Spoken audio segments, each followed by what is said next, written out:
Dans le district de Nyaruguru, plusieurs familles vulnérables installées dans le village Mouriza, secteur de Nyagisozi, lancent un appel aux autorités afin d'obtenir une aide pour la rénovation de leurs habitations. Construites il y a près de 2 décennies dans le cadre d'un programme de logements sociaux, certaines maisons présentent aujourd'hui des signes avancés de dégradation. Reportage de Ludwig Mabende Monfumbi.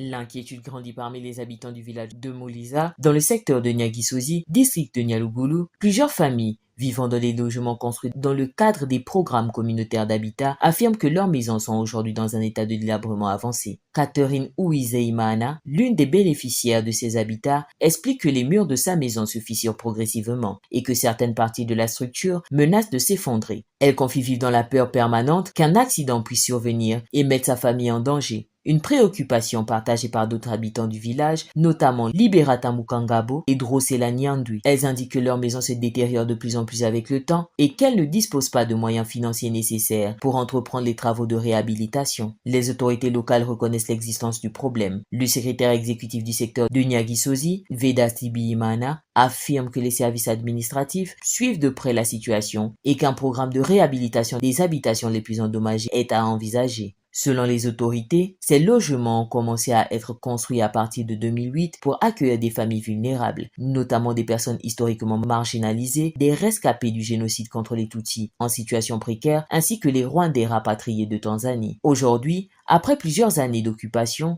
certaines habitations montrent des signes évidents de vieillissement. Les bénéficiaires espèrent que des solutions rapides seront trouvées afin de garantir leur sécurité et d'améliorer leurs conditions de vie.